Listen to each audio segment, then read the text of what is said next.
Hello and welcome my dear students on my YouTube channel Azam की chemistry. तो प्यारे बच्चों, आज के इस लेक्चर के अंदर हम बात करेंगे ऑर्गेनिक केमिस्ट्री की प्रॉब्लम जो कि अल्कोहल, फिनॉल एंड ईथर की है। और जितनी भी प्रॉब्लम बेटा है, सारी प्रॉब्लम इसी साल मेंस के अंदर पूछी गई हैं।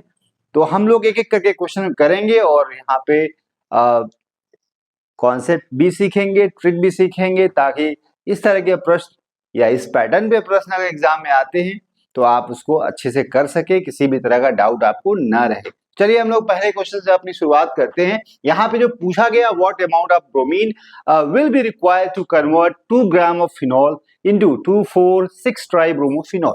तो बेटा यहाँ पे रिएक्शन आपको पता होनी चाहिए, तभी आप इस क्वेश्चन को आगे बढ़ा सकते हो और आंसर आप ला सकते हो। सबसे पहले यहाँ पे बता दिया गया है कि ब्रोमीन कितना ग्राम जो कि लगेगा यहाँ पे for the conversion of 2 gram of phenol into 2,4,6 try bromophenol. तो यहाँ पे रिएक्शन अगर ध्यान देखें बेटा, इस रिएक्शन के बारे में आप लोग जानते हो।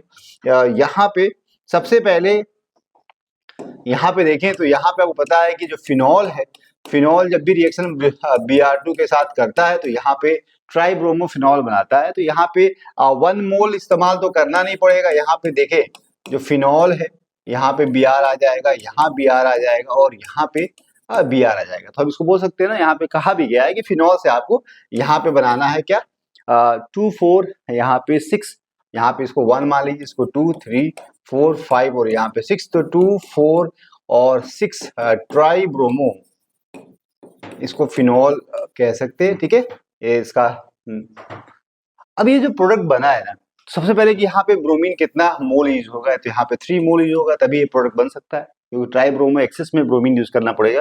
तो यहाँ पे फिनॉल को लिया गया है 2 ग्राम ऑफ फिनॉल। अगर आप यूज कर रहे हो तो कितना ग्राम ऑफ ब्रोमीन यूज होगा फॉर द, इसका बारे में पूछा गया है, कितना ग्राम इसका आपको यूज करना पड़ेगा।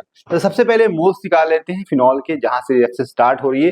तो मोल्स ऑफ फिनॉल की अगर हम बात करें तो कितने मोल्स फिनॉल होंगे, तो यहाँ पे निकाल सकते हो ग्राम अपॉन, यहाँ पे बोल सकते हो कि ग्राम पर मोल कितना है। इसका मोलर मास अगर देखें तो 12×72 और यहाँ पे 6 कार्बन है और यहाँ पे 5 हाइड्रोजन यहाँ पे, ठीक है, और एक हाइड्रोजन 6 हाइड्रोजन हो जाएगा और ऑक्सीजन जो कि आपको 16 हो जाएगा। तो यहाँ पे 12 और 2 14 और यहाँ पे 7 और 8 1, यहाँ पे 94 हो जाएगा मोलर मास इसका।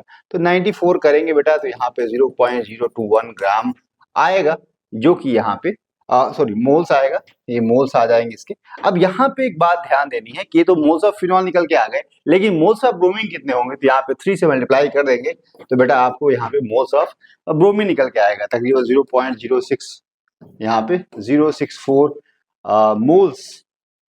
मोल्स ऑफ यहाँ पे ब्रोमीन हो जाएगा। तो आप यहाँ पे ब्रोमीन के मोल्स निकालिए तो मास कितना यूज होगा फॉर दिस कन्वर्जन। तो यहाँ पे देखें तो मास ऑफ अगर ब्रोमीन की बात करें तो यहाँ पे निकाल सकते हो मोल्स 0.064 इंटू, यहाँ पे मोलर मास की बात करें तो इसका मोलर मास दिया हुआ है 8 जुलाई का 16 हो जाएगा। तो 160 कितना हो जाएगा, यहाँ पे 160, तो यहाँ पे तकरीबन 10 पॉइंट समथिंग आएगा, जो कि आपको वेट होगा ब्रोमीन का। तो यहाँ पे जो आंसर है बेटा आपको यहाँ पे दिया हुआ है कितना, 10.22 gram of bromine are use for this conversion. यहाँ पे कह सकते हैं कि जो 2 ग्राम ऑफ फिनॉल है, यहाँ पे अगर आपको तो 3 Br2 यूज होगा इस कन्वर्जन के लिए। ठीक है, यहाँ पे यहाँ Br और यहाँ Br, और इसमें जो इसका जो वेट है, ग्राम में वेट पूछा गया है, तो यहाँ से स्टार्ट कर रहे हो तो मोल्स निकाल लो, यहाँ पे इसके मोल्स निकाल लो और इसके मोल से उसके मोलर मास से मल्टीप्लाई करोगे बेटा तो यहाँ पे आपको वेट ऑफ ब्रोमीन निकल के आएगा, जो कि आपको 10.22 ग्राम निकल के आया है। बात समझ आ रही? एक अच्छा क्वेश्चन है, इस तरह के क्वेश्चन बहुत बार एग्जाम में पूछे गए हैं और इस पैटर्न को जानते हैं, याद रखते हैं और प्रैक्टिस में रखते हैं तो बेटा क्वेश्चन फिर आपको देखना है, फिर आंसर निकालना है। मोलर मास पता होना चाहिए, सारी चीज दे रखी है, मोलर मास निकाल लीजिए इसका, उससे ग्राम से आप उसके वेट से उसके मोलर मास से डिवाइड करिए, वहां से मोल्स निकल के आएगा, मोल्स के मल्टीप्लाई करिए इसके साथ, कितने मोल्स इसके इस्तेमाल हो रहे हैं, 3 से मल्टीप्लाई किए तो इसके मोल्स निकल के आ जाएंगे उसके बाद यहाँ पे आप मोल, इसका मास निकालना हो तो मोल्स इंटू मोलर मास अगर करेंगे तो ग्राम जो कि निकल के आएगा, वेट ऑफ ब्रोमीन, जो कि use for the this transformation या कन्वर्जन। तो यहाँ पे इतने ग्राम यूज होंगे। बात समझ आ रही? तो मतलब इसके जस्ट यहाँ पे ठीक है, कोई दिक्कत नहीं इस क्वेश्चन में। चलिए आगे बढ़े। चलिए इस क्वेश्चन में देखिए क्या दिया है। नेक्स्ट क्वेश्चन की बात करें तो given below the two statement, जिसमें स्टेटमेंट 1 जो दिया हुआ है वैलिन वेनिलीन है, और यहाँ पे कहा गया will react with sodium hydroxide and also with Tollens reagent. तो यहाँ पे एक बात आपको पता नहीं, एल्डिहाइड ग्रुप जहाँ प्रेजेंट होता है वहाँ पे टोलन ऑफ फेलिंग सोल्यूशन जो है पॉजिटिव टेस्ट होता है। टोलन टेस्ट की बात करें तो यहाँ पे सिल्वर अमोनिका सिल्वर नाइट्रेट का सोल्यूशन होता है, और वहाँ पे जो सिल्वर जो होता है +1 ऑक्सीजन स्टेट में होता है, और ये 0 में चेंज हो जाता है। मतलब टेस्ट पॉजिटिव, मतलब ये रिड्यूस हो जाता है, और यहाँ पे एल्डिहाइड ग्रुप जिसको ऑक्सीडेशन होता है जो कि COH में कन्वर्ट हो जाता है, तो ये टोलेंट टेस्ट पॉजिटिव देगा। फेरिक सोल्यूशन भी पॉजिटिव देगा due to presence of free aldehyde group. Okay, तो इसका मतलब ये बात तो ठीक है, टोलेंट टेस्ट पॉजिटिव देगा। इसको सिल्वर मिरर टेस्ट भी बोलते हैं, जहां पे सिल्वर जो है आपको 0 ऑक्सीजन स्टेट में यहाँ पे डिपोजिट हो जाता है, इसलिए इसको सिल्वर मिरर इमेज भी सिल्वर टेस्ट भी बोल सकते हैं इसको।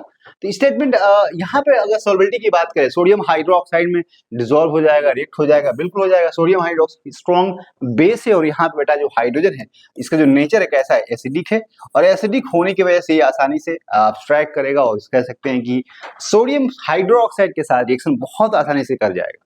बात समझ आ रही? तो यहाँ पे जो स्टेटमेंट दिया गया, first statement is correct, completely correct है, कोई भी यहाँ पे दिक्कत की बात नहीं है। रिएक्शन करेगा बहुत फास्ट, और यहाँ पे टेस्ट पॉजिटिव भी देगा। यहाँ पे अगर सेकंड स्टेटमेंट की बात करें तो यहाँ पे जो मेंशन किया हुआ है will undergo self aldol condensation very easily, ये स्टेटमेंट सही नहीं है। यहाँ पे फ्री आप कह सकते हो अल्फा हाइड्रोजन नहीं है। पहली बात, अल्फा हाइड्रोजन जब भी होगा वहां पे आपको एल्डोल कंडेंसेशन पाया जाएगा। यहाँ पे बेटा आपको क्या जरूर रिएक्शन होगा, जो कि डिस्प्रोपोर्शनेशन रिएक्शन होती है, जहाँ पे ऑक्सीडेशन और रिडक्शन साइमल्टेनियस होता है, वहां पे अल्कोहल और एसिड का फॉर्मेशन होता है, न कि यहाँ पे एल्डोल कंडेंसेशन होगा। ये बात क्लियर है? तो यहाँ पे जो स्टेटमेंट जो दिया हुआ है गलत है। यहाँ पे एल्डोल कंडेंसेशन नहीं होगा, यहाँ पे जरूर रिएक्शन होगी यहाँ पे अल्कोहल और एसिड का फॉर्मेशन होता है। एल्डोल कंडेंसेशन होने के लिए वहां पे अल्फा कार्बन पे जो कार्बोनिल ग्रुप इसके रिस्पेक्ट में अल्फा कार्बन पे अल्फा हाइड्रोजन का होना जरूरी है तभी रिएक्शन आगे बढ़ेगी, नहीं तो नहीं बढ़ पाएगी। मतलब जो कंडीशन है यहाँ पे अगर इस तरह से है, ये जो कार्बन है यहाँ पे जो हाइड्रोजन प्रेजेंट होगा, एटलीस्ट 1 हाइड्रोजन प्रेजेंट है यहाँ पे अगर कार्बन है, तो यहाँ पे अगर CH3 है, यहाँ भी CH3 है, और यहाँ पे 3 CH3 बेटा है, तो ये जो हाइड्रोजन प्रेजेंट है जब बेस के प्रेजेंस में रिएक्शन होगी तो बेटा ये इसको अब्स्ट्रैक्ट करेगा, जो हाइड्रोजन है यहाँ से अब्स्ट्रैक्ट होगा। अब्स्ट्रैक्ट होने के बाद यहाँ पे जो आपको जो नेगेटिव चार्ज बनेगा इसके साथ डीलोकलाइज करेगा, और यहाँ पे इनोलेट जो आपको आयन बनेगा, जिसको हम बोलते हैं यहाँ पे नेगेटिव चार्ज हो जाएगा, इस तरह से इनोलेट आयन बनेगा। अगर इस कार्बन पे अगर हम सब बना रखें, 2 हाइड्रोजन 2 कार्बन यहाँ भी है, इस तरह से इनोलेट आयन बनेगा, एक न्यूक्लियोफाइल की तरह काम करता है। उसके बाद स्टेप 1 में बातें होंगी। स्टेप 2 में क्या होता है बेटा कि जो यहाँ पे बना है, ये जो बना है यहाँ पे नेगेटिव चार्ज, ये आप दूसरे मॉलिक्यूल पर रिएक्ट करेगा। जो भी मॉलिक्यूल है यहाँ पे, अगर हम बात करें यहाँ पे CO है, ठीक है, यहाँ पे 3 कार्बन, यहाँ पे 2, यहाँ पे इस तरह से है, तो दूसरे जो है मॉलिक्यूल पे आपको ये रिएक्ट करेगा, और इस तरह से बेटा जो आपको इसको बोलते हैं एल्डोल रिएक्शन, एल्डोल प्रोडक्ट का फॉर्मेशन करेगा, और इस तरह से आपको CO और यहाँ पे OH, यहाँ पे सारी चीजें आप ऐसे यहाँ पे कर दीजिए। बाकी इसी कार्बन पे 2 इस तरह से हैं, और इस पे आपको 2, इस पे आपको 3, तो ये जो प्रोडक्ट बनेगा यहाँ पे आप बोल सकते हो ना, यहाँ पे इस तरह से, ठीक है, यहाँ पे, और इसकी यहाँ से आप एल्डोल प्रोडक्ट्स को बोल सकते हैं। तो ये कंडीशन जब ही हो सकती है जब यहाँ पे अल्फा कार्बन पे अल्फा हाइड्रोजन मौजूद हो, तभी एल्डोल कंडेंसेशन होगा। तो ये सिंपल इस तरह से कंपाउंड है, और इस आपस में कंडेंस कर जाएंगे, दोनों आपस में एक अब्स्ट्रैक्ट होगा जो कि न्यूक्लियोफाइल की तरह काम करेगा, और दूसरा जो न्यूक्लियोफाइल के ऊपर अटैक करेगा, और इस तरीके से बेटा आपको यहाँ पे प्रोडक्ट बन जाएगा। अगर हीट कर देंगे तो यहाँ से हाइड्रोजन निकल के डिहाइड्रेशन होता है, जिसको हम एल्डोल कंडेंसेशन बोलते हैं, जिसको हम अल्फा बीटा अनसैचुरेटेड एसिड या अल्कोहल अल्फा बीटा एल्डिहाइड या कीटोन का फॉर्मेशन होता है, that is aldol product. Aldol condensation product aldol product होगा जिसमें एल्डिहाइड कार्बोनिल ग्रुप प्रेजेंट होगा। तो ये बातें जब होगी जब अल्फा कार्बन पे अल्फा हाइड्रोजन प्रेजेंट हो। बात समझ आ रही? चलिए आगे बढ़ते हैं। इसका मतलब statement 1 is correct, statement 1 is correct, correct होगा। और ये क्या होगा बेटा, ये आपका इनकरेक्ट होगा। तो आंसर बेटा करेक्ट एंड अनकरेक्ट। ओके, ठीक है, नेक्स्ट क्वेश्चन करें। तो यहाँ पे पूछा है कि which one of the following will with HBr will give phenol. Phenol कौन देगा यहाँ पे? सबसे पहले HBr प्रेजेंट है बेटा, यहाँ पे देखें तो प्रोटोनेशन किसका आसानी से होगा, आसानी से ये नहीं देगा, ये नहीं देगा, ठीक है। और यहाँ बेटा देखें तो ये भी नहीं देगा, यही देगा। कैसे? यहाँ पे जो HBr है इसके साथ रिएक्शन कराओगे, प्लस और माइनस है, इसका जो लोन पेयर है बेटा यहाँ पे रिएक्शन करेगा, इसको प्रोटोनेशन बोलते हैं। और जब भी प्रोटोनेशन होगा यहाँ पे बेटा आपको O और यहाँ पे CH3 और यहाँ पे H प्लस। अब क्या हो सकता है, जो Br माइनस है बेटा यहाँ पे SN2 अटैक शो करेगा और ये आपको मिल जाएगा यहाँ पे फिनॉल, और साथ में यहाँ पे CH3 Br मिल जाएगा। तो ये रिएक्शन यहाँ पॉसिबल है, बाकी कहीं भी पॉसिबल नहीं, प्रोडक्ट नहीं बन सकता है। देखिए यहाँ पे देखिए, यहाँ भी नहीं बन सकता है, यहाँ भी नहीं बन सकता, क्योंकि प्रोटोनेशन होगा और Br माइनस यहाँ अटैक कर देगा, तो बेटा यहाँ भी आंसर नहीं मिलेगा, ठीक है। और फिनॉल तो नहीं बनना है यहाँ पे, तो इस तरह से बेटा यहाँ भी नहीं हो पाएगा। बात समझ आ रही? तो सुटेबल आंसर यहाँ पे क्या होगा, डी हो जाएगा। चलिए नेक्स्ट क्वेश्चन करें। अच्छा क्वेश्चन है, ध्यान से देखना है। यहाँ पूछा है 0.1 mole of compound S will, यहाँ पे वेट इसका बताना है एस का, अगर 1 मोल की बात करें, इसका जो कितना मास ग्राम में होगा। ओके, तो बेटा सबसे पहले रिएक्शन पता होना चाहिए। क्रोमियम ऑक्साइड जो कि स्ट्रॉन्ग ऑक्सीडाइजिंग एजेंट है, यहाँ पे ऑक्सीडेशन रिएक्शन शो करेगा, और जब ऑक्सीडेशन होगा तो यहाँ पे क्या होना है बेटा, यहाँ पे देखे तो इसका ऑक्सीडेशन होगा तो पता है कि कीटोन में चेंज हो जाएगा, और इसका अल्कोहल है तो एसिड में चेंज हो जाएगा, यहाँ पे COH हो जाएगा। क्या हो जाएगा बेटा, ये कार्बन है तो यहाँ पे आपको COOH हो जाएगा। इसके बाद यहाँ पे हम बोल सकते हैं इसको P बन गया ये रिएक्शन। उसके बाद यहाँ पे अगर देखें तो आपको इस तरह से है, OH है, OH है और साथ में H प्लस है। यहाँ पे 1 मोल यूज किया गया है, तो यहाँ पे इन दोनों में से जो है आपको रिएक्शन कहाँ पे होगी, तो aldehyde ketone more reactive toward यहाँ पे प्रोटेक्शन। यहाँ पे बेसिकली ये प्रोटेक्टिंग एजेंट होता है जो इसको प्रोटेक्ट करेगा। रिएक्शन होगी, कीटल का फॉर्मेशन होगा और यहाँ पे इस तरह से रिएक्शन होती है और यहाँ पे ऑक्सीजन ऑक्सीजन इस तरह से बन जाएगा, बात समझ आ रही है। और यहाँ पे हो जाएगा COH। अब देखे बेटा यहाँ पे जो बना है Q बन गया। ओके, नेक्स्ट जो रिएक्शन है यहाँ पे CH3IMG, CH3MgI जो कि आपको पता है माइनस और ये प्लस है। और एसिड के साथ जब भी रिएक्शन होती है गिगनार्ड एसिड के साथ, तो बेटा यहाँ पे हाइड्रोजन एब्स्ट्रैक्शन होता है, क्योंकि ये बेस की तरह काम करेगा और हाइड्रोजन को एब्स्ट्रैक्ट करेगा, और यहाँ पे आपको CH4 बाहर निकलेगा और ये बनेगा आपको इस तरह से, इस तरह से बन जाएगा COO-MgI। साथ में यहाँ पे अब इसके बाद जो किया गया है हाइड्रोलिसिस की गई है। क्या की है, हाइड्रोलिसिस।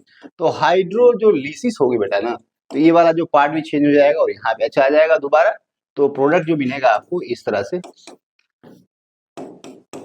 ये हो जाएगा दोबारा, और यहाँ पे COOH हो जाएगा। तो ये जो प्रोडक्ट बन रहा है, अच्छा एक बात और है, जो R बन रहा है ये बन रहा है, ठीक है, ठीक है, R ये बन गया R। इसके बाद जो रिएक्शन कराई गई है सोडियम बोरोहाइड्राइड और बाद में उसका, तो सोडियम बोरोहाइड्राइड इसको चेंज करेगा, यहाँ पे अल्कोहल बदल जाएगा, सेकेंडरी अल्कोहल में चेंज हो जाएगा। तो यहाँ पे हम डायरेक्ट लिख सकते हैं, यहाँ पे OH, यहाँ H और यहाँ पे CO, यहाँ पे OH। तो जो प्रोडक्ट बनेगा, जो फाइनल प्रोडक्ट S जो बन रहा है, ये बन रहा है, इसका मोलर मास कितना है ये पता कर लीजिए। तो यहाँ मोल्स दिया है, मोल से मोलर मास का मल्टीप्लाई कर दीजिए, आपको ग्राम निकल के आ जाएगा। तो यहाँ पे कितना निकल के आएगा बेटा, इसका मोलर मास कितना है, तो जोड़ लीजिए कितने कार्बन है, तो यहाँ पे 1 2 3 4 5 6 कार्बन है, और अगर ध्यान दे 6 कार्बन अगर है तो कितना हो जाएगा 72, और 3 ऑक्सीजन है तो 16 3 48 है ना, 16 16 और 16। उसके बाद हाइड्रोजन की बात करें तो एक हाइड्रोजन है, 6 कार्बन हो गए, और यहाँ पे 16, और यहाँ पे हाइड्रोजन की बात करें तो 1 2 3, उसके बाद 4 5, अच्छा यहाँ पे हाइड्रोजन का नंबर ज्यादा है, 2 2 4 2 6, 1 7 1 8 1 9, और बेटा 1 10 हाइड्रोजन है। तो यहाँ पे आप लिख सकते हो टोटल नंबर, यहाँ पे देखें तो 8 और 18 और 2 20 के 0, 2 यहाँ जोड़िए, 3 7 10 और 3 13, 136 मोलर मास तकरीबन होगा। तो इसको मल्टीप्लाई करेंगे तो जो भी मोलर मास आएगा उसको मल्टीप्लाई कर दीजिए, मोलर मास जो है इनटू आप बेटा कर सकते हैं यहाँ पे 0.1 मोल, तो जो ग्राम निकल के आएगा यहाँ पे आपको आंसर हो जाएगा। बात समझ आ रही है? सबसे पहले रिएक्शन पता होनी चाहिए। यहाँ पे रिएक्शन करते हो तो सबसे पहले यहाँ पे ऑक्सीडेशन रिएक्शन शो करेगा, इसमें दिया हुआ है, तो प्राइमरी अल्कोहल एसिड में कन्वर्ट हो जाएगा, स्ट्रॉन्ग ऑक्सीडाइजिंग एजेंट है। और यहाँ पे जो सेकेंडरी अल्कोहल है जो यहाँ पे वो कीटोन में चले जाएगा। उसके बाद उसको प्रोटेक्ट करना है, ऐसे कीटो का फॉर्मेशन होगा, उसके बाद यहाँ पे डीएनआर रिएक्शन कर नहीं पाएगा क्योंकि यहाँ पे कीटो ग्रुप प्रोटेक्ट हो गया है, एस्टल कीटो का फॉर्मेशन हुआ है। एसिड को अपस्ट्रैक्ट करेगा क्योंकि सोडियम जो डीएनआर रिएजेंट है स्ट्रॉन्ग बेस की तरह बिहेव करेगा, एसिड के H+ को अपस्ट्रैक्ट करेगा और यहाँ पे सॉल्ट का फॉर्मेशन करेगा। उसके बाद यहाँ पे बेटा हाइड्रोलिसिस होगी तो डी प्रोटेक्शन होगा और दोबारा से यहाँ पे रिडक्शन कराएंगे तो बेटा ये प्रोडक्ट बन जाएगा। इसका मोलर मास जो आएगा उसको आप मोल से मल्टीप्लाई कर दीजिए, आपको यहाँ पे आंसर निकल के आ जाएगा। चलिए नेक्स्ट क्वेश्चन करते हैं। ठीक है, यहाँ पे जो क्वेश्चन दिया है गिवन बिलो टू स्टेटमेंट, जिसमें फर्स्ट जो स्टेटमेंट जो है यहाँ पे पूछा गया boiling point phenol increase with increase in the number of carbon atom. बिल्कुल बात सही है, अगर boiling point of alcohol and phenol increases with increase number of carbon, एक पहली बात है कि बॉइलिंग, अच्छा एक दूसरी बात है कि boiling point of alcohol and phenols are higher in comparison to the other class of compounds such as ethers, halo, alcohol, ion. तो यहाँ पे दोनों स्टेटमेंट करेक्ट है बेटा। यहाँ पे ऐसा होता है कि जब चेन कार्बन की बढ़ेगी और अल्कोहल फिनॉल की, तो वहाँ पे वंडर वाल फोर्स ऑफ अट्रैक्शन जो है होता है और इसकी वजह से यहाँ पे आपको पता है बॉइलिंग पॉइंट हमेशा जो है ज्यादा होती है, बढ़ेगी। ठीक है, तो ये स्टेटमेंट सही है। दूसरी स्टेटमेंट की बात करें तो यहाँ boiling point of alcohol phenol and higher in comparison to other class of compound, जिसमें आपको ईथर आता है जो कि पोलर होता है लेकिन इंटरमॉलिक्यूलर हाइड्रोजन बॉन्डिंग नहीं करती है वहाँ पे और ज्यादा उसकी बॉइलिंग पॉइंट नहीं होता है। हेलो लिक्विड की बात है, पोलैरिटी वहाँ पे भी है लेकिन यहाँ पे जो है hydrogen bonding, intermolecular hydrogen bonding करती है, जिसकी वजह से बॉइलिंग पॉइंट ज्यादा होती है कंपेयर टू अदर, जिसे यहाँ पे मेंशन किया गया हेलो एल्केन एंड यहाँ पे ईथर के बारे में। तो दोनों स्टेटमेंट करेक्ट है, फर्स्ट भी और सेकंड भी। ऐसा इसलिए है कि पहले बताया कि अल्कोहल की बॉइलिंग पॉइंट कार्बन नंबर बढ़ाने से बढ़ेगी क्योंकि यहाँ पे one of force of attraction बढ़ता है और इसकी वजह से बॉइलिंग पॉइंट से बढ़ती है। सेकंड स्टेटमेंट में कहा कि बॉइलिंग पॉइंट अल्कोहल फिनॉल हमेशा ज्यादा होती है एज कम्पेयर टू उसके रिस्पेक्टिव जो है आप ईथर्स है alcohol due to intermolecular hydrogen bonding exist, क्योंकि अल्कोहल में OH highly polar OH group है और इसकी वजह से वहाँ पे इंटरमॉलिक्यूलर हाइड्रोजन बॉन्डिंग एग्जिस्ट करेगी, उसकी वजह से उसकी बॉइलिंग पॉइंट बढ़ती है, ज्यादा होती है, इनमें नहीं होती। ओके, तो both statement is correct, 1 and second यहाँ पे आंसर होगा। बेटा सारे क्वेश्चंस पूछे गए मींस में, देखो इसी साल पूछा गया है इसलिए हल्के में नहीं लेगा इसको। चलिए, तो अभी जितने भी क्वेश्चन किए हैं हम लोगों ने, सारे क्वेश्चन बहुत इंटरेस्टिंग थे और सारे क्वेश्चन इसी साल पूछे गए थे। और बेटा जितनी भी प्रॉब्लम डिस्कस करते हैं मेरी ये कोशिश होती है कि आपको डिटेल में एक्सप्लेनेशन मिले ताकि आपके कॉन्सेप्ट बने और आप क्वेश्चन इस तरह के अगर आए ना तो आप उसको ज्यादा मुश्किल आपको न लगे। इस कॉन्सेप्ट पे अगर आते हैं, जैसे मैंने जो भी क्वेश्चन डिस्कस कर रहे हैं, तो आप उन क्वेश्चन को याद रखिए, कॉन्सेप्ट को याद रखिए, ट्रिक को याद रखिए और फिर आप क्वेश्चन को अच्छे ढंग से कर सकते हैं, कोई घबराने की बात नहीं। ओके, तो thank you very much for looking my video और also recommend to you please go and follow on Facebook and Instagram page. Thank you.